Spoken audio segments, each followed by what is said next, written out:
Hello, आम्ही प्राध्यापक P डोळस, महात्मा फुले महाविद्यालयवरून राज्यशास्त्र विभाग प्रमुख. आपण आज 5व्या शेममधलं BA भाग 3 मधील 5व्या शेममधील राष्ट्रवाद हा अत्यंत महत्त्वपूर्ण अशा स्वरूपाच्या घटकांचं आपण विश्लेषण या ठिकाणी पाहत आहोत. आणि त्या अगोदर आपण राष्ट्रवाद म्हणजे काय, राष्ट्रवादाचे स्वरूप काय आहे, राष्ट्रवादाचे प्रकार कोणते आहेत, या सर्व अत्यंत महत्त्वपूर्ण अशा स्वरूपाच्या घटकांचं विश्लेषण आणि वर्णन बघितलं. आणि अलीकडच्या काळात राष्ट्रवादाची प्रक्रिया, राष्ट्रवाद म्हणजे काय, राष्ट्रवाद कशाला म्हणतात, या सर्व महत्त्वपूर्ण बाबी अलीकडे राष्ट्रवादावर खूप मोठ्या प्रमाणात बोललं जाते. परंतु हा राष्ट्रवाद कशा प्रकारचा आहे, कोणत्या प्रकारचा आहे, आणि राष्ट्रवादाची संकल्पना काय आहे? राष्ट्रवादाची संकल्पना वेळपरत्वे, व्यक्तिपरत्वे आणि कालपरत्वे बदलत चालली असल्याचं आपल्याला दिसतं. आणि या कालपरत्वे, व्यक्तिपरत्वे ही व्याख्या अलीकडे फार मोठ्या प्रमाणात त्याचं परिवर्तन होत असल्याचं दिसतं. परंतु नेमका राष्ट्रवाद कसा असतो, कशाला म्हणतात, कोणत्या पद्धतीनं असते, त्याचं स्वरूप काय आहे, या सर्व महत्त्वपूर्ण भागांचं वर्णन आपण पाहतो. आता राष्ट्रवादाचे घटक कोणकोणते आहेत, म्हणजे प्रत्येक व्यक्तीच्या मनात राष्ट्रवादाची भावना निर्माण होण्यासाठी आवश्यक असणारे घटक कोणकोणते आहेत? ज्याप्रमाणे आपण म्हटलं, राष्ट्रवाद म्हणजे सर्वसाधारणपणे व्यक्तीच्या मनात आपल्या राष्ट्रपती प्रती असणारी ओढ किंवा आस्था म्हणजे राष्ट्रवाद. अगदी साध्या, सरळ आणि सोप्या शब्दात मी सांगितलं तुम्हाला राष्ट्रवाद म्हणजे काय.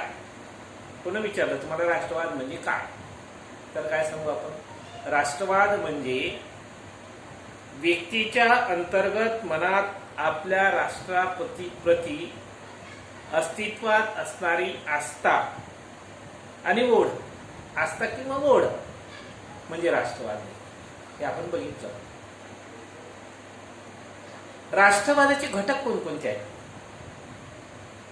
ज्याप्रमाणे व्याख्येत आपण म्हटलं का प्रत्येक व्यक्तीच्या अंतर्गत मनात अस्तित्वात असणारी आपल्या राष्ट्राविषयीची ओढ किंवा आस म्हणजे राष्ट्रवाद.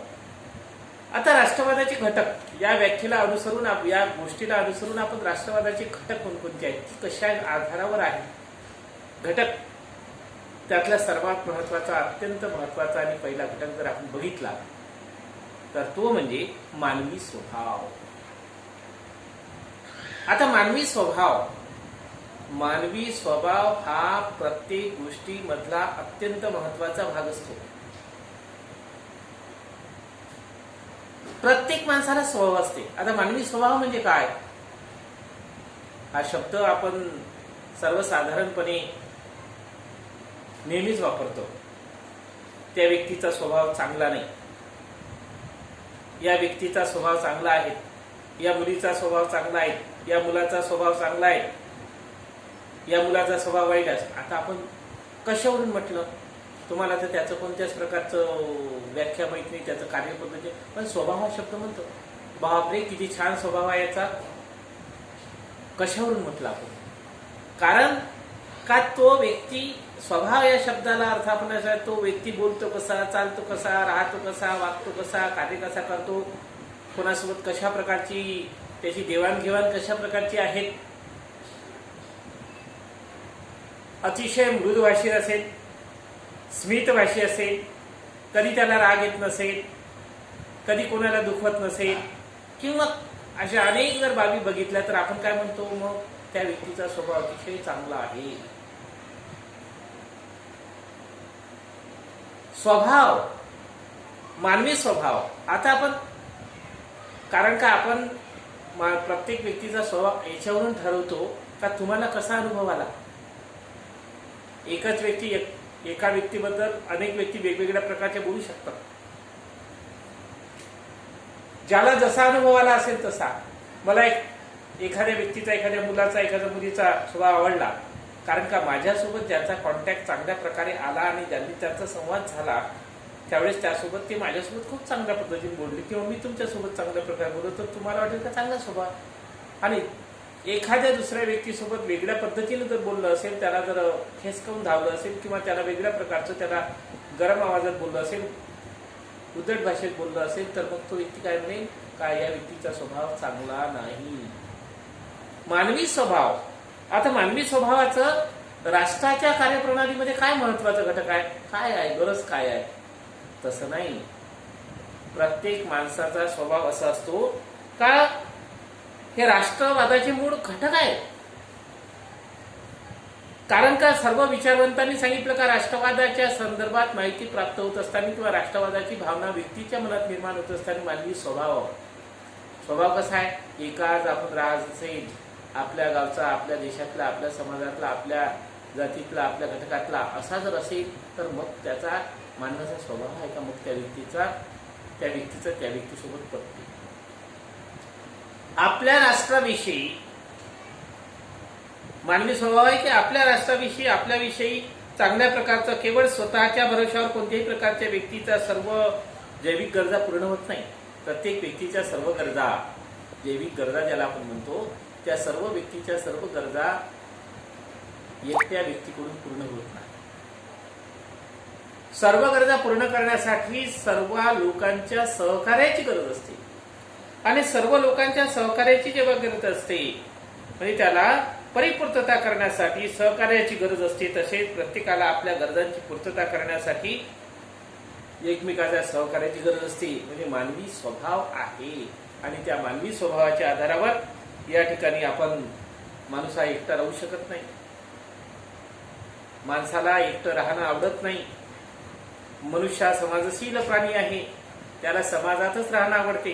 कारण का समाजातच त्याची संपूर्ण प्रगती जी आहे ती समाजातच होती, दुसरीकडे होत नाही. दुसरा अत्यंत महत्वाचा घटक आहे भौगोलिक घटक. भौगोलिक, समान भौगोलिक घटकात राहणाऱ्या व्यक्ती, त्यांना त्यांच्या भौगोलिक घटकाच्या विषयी त्यांना आस्था असते. भौगोलिक घटक. आता मला सांगा, जो व्यक्ती ज्या ज्या भौगोलिक घटकात राहत असेल, एखादी व्यक्ती बर्फाच्छादित प्रदेशात राहत असेल, वाळवंटात राहत असेल, उष्णकटिबंधात राहत असेल, किंवा कोणत्याही प्रकारच्या पिढ्यान पिढ्या ती त्याच ठिकाणी राहते. किती दुर्गम भाग असला, डोंगराळ प्रदेश असेल, पहाडी पर्वत असेल, पर्वत शिखर असेल, उंच असेल, दऱ्या असेल, फळ्या असेल, बर्फाच्छादित, पण त्याच भागात ते हजारो वर्षापासून जर राहत असेल, तर त्याला त्या भूमीबद्दल, त्याला त्या भौगोलिक परिसराबद्दल काय असते, आस्था असते. आस्था असते. तसं उदाहरणार्थ तुम्हाला देता येईल मला. कसं का, समजा एखादं खेडगाव आहे, 25-50 लोकांचं गाव आहे. त्या गावामध्ये एखादी व्यक्ती, 25 घरात राहणारे लोक 100-200 वर्षापासून राहतात, पण घराची संख्या ही 50 ते 100च आहे.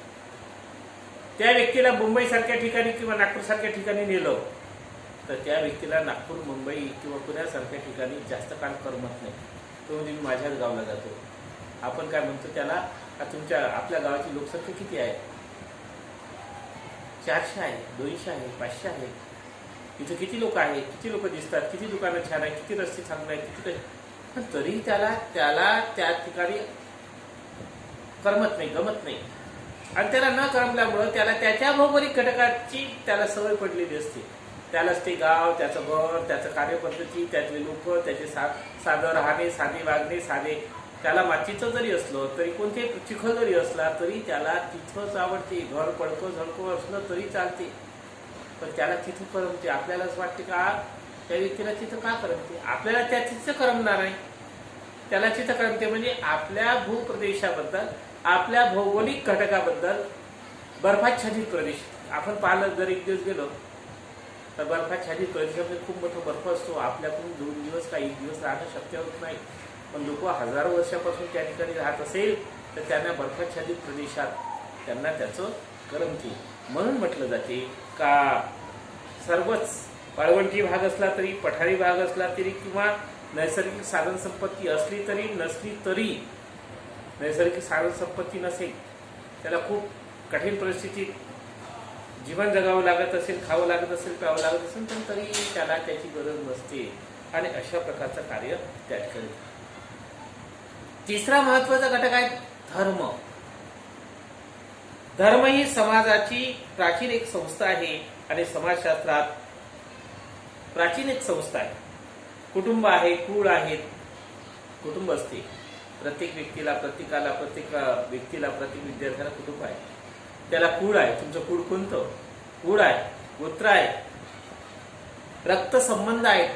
तुमचे रक्तसंबंध, तुमचे नातेवाईक, भाऊ असेल, बहीण असेल, मावशी असेल, चुलता असेल, मामा असेल, काका असेल, चुलत बहीण असेल, मावस बहीण असेल, म्हणजे हे कसं आहे? रक्तसंबंध.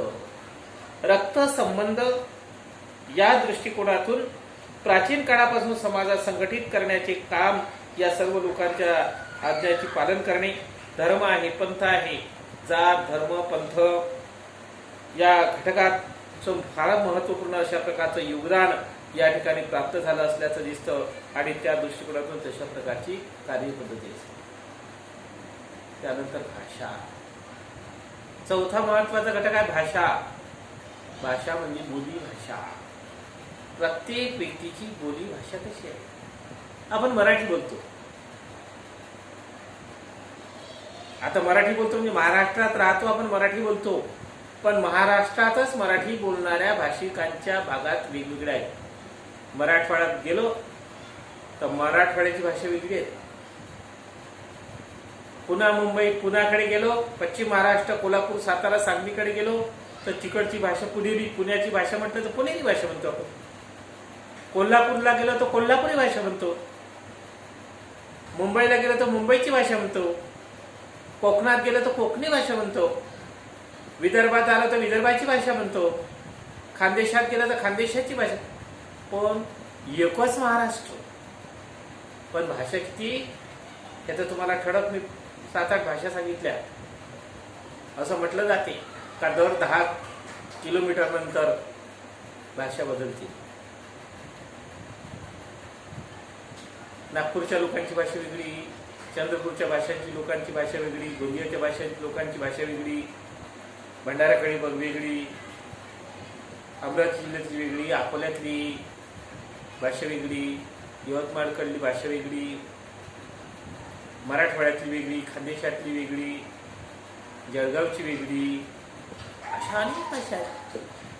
आता कसं होते? आता भाषा समान भाषा असणार, समान भाषा म्हणजे आपण जर पाहिलं तर विदर्भातले लोक जर असले तर विदर्भातल्या समान भाषेचा आपल्याला, आपल्या विदर्भाच्या भाषेचा आपल्याला सन्मान वाटते. आमची विदर्भाची भाषा खूप चांगली आहे. पुण्याची लोक म्हणजे आमच्या, म्हणजेच काय होते, त्यांना त्यांच्या, आपण विदर्भ वेगळा झालाच पाहिजे असं म्हणतो. मुंबईत राहणारा जरी विदर्भाचा व्यक्ती असेल तरी त्याला विदर्भ वेगळा झालाच पाहिजे असं त्याला वाटते. कारण का त्याचा भौगोलिक प्रदेश, त्याचा स्वभाव, मानवी स्वभाव, त्याचा भौगोलिक भाग, त्याचा धार्मिक आणि वांशिक घटक, कौटुंबिक घटक, भाषा, म्हणजे त्याची या सर्व गोष्टीशी निगडीत या ठिकाणी असल्यामुळं तो पुन्हा मुंबई, सातारा, सांगली, कोल्हापूरला जरी असला तरी त्याला या विदर्भाबद्दल कशी आहे आस्था, म्हणजे राष्ट्रप्रेम. याला आपण पूर्वीच्या काळामध्ये लहान लहान होते म्हणून त्याला पूर्वी राष्ट्र, यालाच राष्ट्र म्हटलं जातं. आता भारत हा एक मोठा देश झाला म्हणून त्याला आपण भारताबद्दल तर म्हणजे राष्ट्र म्हणजे भारत, राष्ट्राबद्दल बोलतो. महाराष्ट्र हे आपलं आहे स्वतःच म्हणून आपलं महाराष्ट्राबद्दल, आपला विदर्भ आहे त्यातला पार्ट म्हणून आपलं विदर्भाबद्दल. म्हणजे या ठिकाणी राष्ट्रवादाच्या संदर्भात व्यक्तीमध्ये कशा प्रकारची असली पाहिजे, त्याचे घटक कोणते आहेत हा चौथा घटक, भाषेचा घटक सुद्धा अत्यंत महत्त्वपूर्ण अशा स्वरूपाचा आहे आणि उत्तेजक अशा स्वरूपाचं कार्य या ठिकाणी केलं जातं. त्यानंतर आहे संस्कृती आणि परंपरा. हा घटक सुद्धा महत्वाचा आहे. प्रत्येक भागातली संस्कृती आणि परंपरा वेगळी असते. आपल्या महाराष्ट्रात विदर्भाची संस्कृती, विदर्भातील परंपरा वेगळ्या आहेत. पश्चिम महाराष्ट्राची संस्कृती, पश्चिम महाराष्ट्रातल्या परंपरा वेगळ्या आहेत. कोकणातल्या परंपरा आणि संस्कृती वेगळी आहेत. आपण मग हा झाला महाराष्ट्राची संस्कृती. आपण आता याला वेगवेगळं म्हटलं तरी आपण याला जर सर्वांचं एकत्रित केलं तर त्याला आपण महाराष्ट्राची संस्कृती अशी आहे. मध्य प्रदेशची संस्कृती तशी आहे. उत्तर प्रदेशची संस्कृती तशी आहे. तिथली परंपरा, रूढी, परंपरा, चालीरीती आणि संकेत, संस्कृती. उत्तर प्रदेशची संस्कृती, उत्तर प्रदेशची परंपरा, मध्य प्रदेशची परंपरा आणि संस्कृती, बिहारची परंपरा आणि संस्कृती आणि सर्व याची जर आपण एकत्रित केली तर मग आपण म्हणतो का भारताची संस्कृती जगात सर्वश्रेष्ठ आहे. आपण इथं मग महाराष्ट्र, उत्तर प्रदेश, पश्चिम बंगाल, बिहार असं नाही म्हणत. आपण जर बाहेरच्या देशात गेलो तर आपण काय म्हणू का आमच्या भारताची संस्कृती जगात सर्वात चांगल्या प्रकारची संस्कृती आहे, सगळ्यात चांगल्या प्रकारची संस्कृती आहे असं आपण भारताबद्दल बोलू.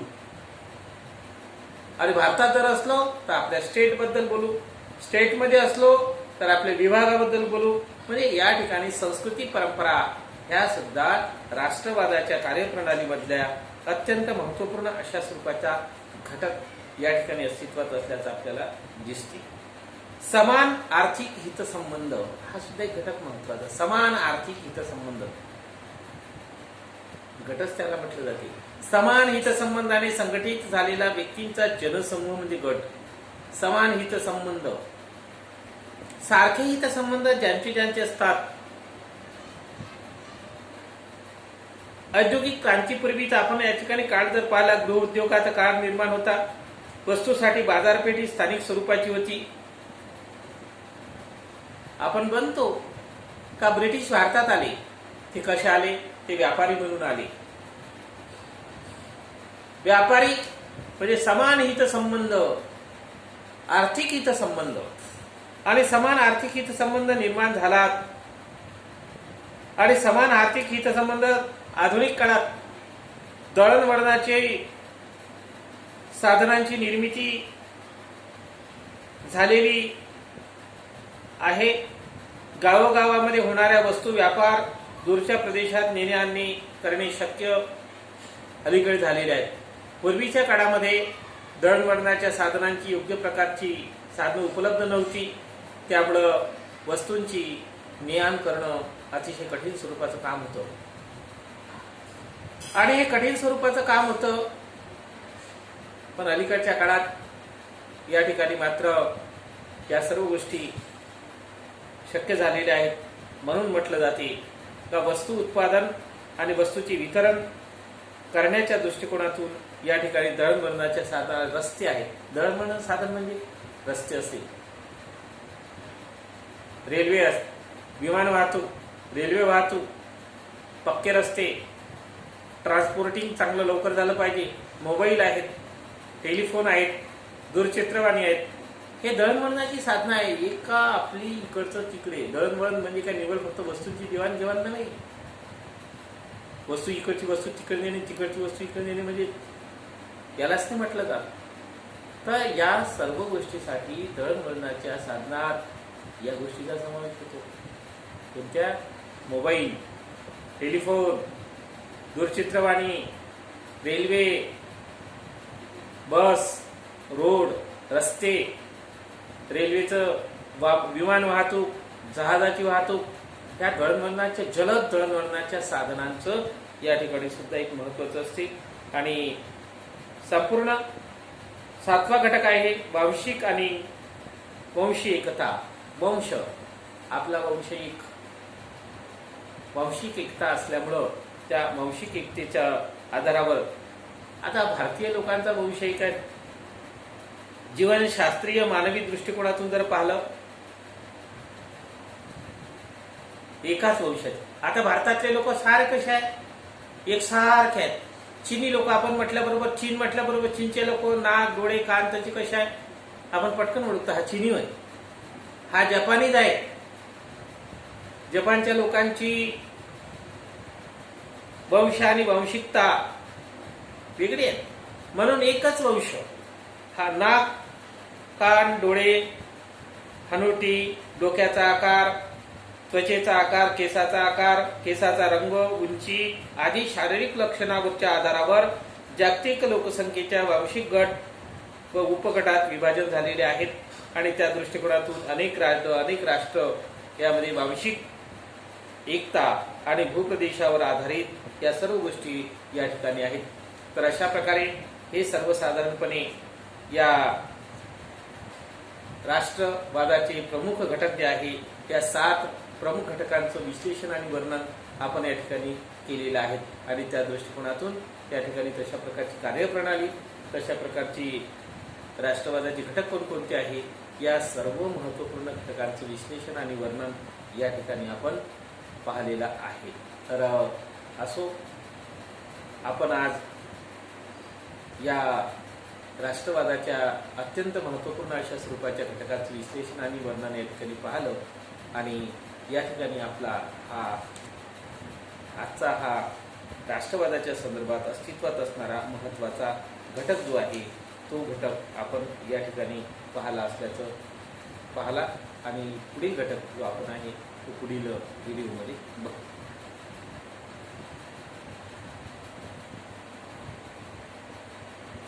श्री वनो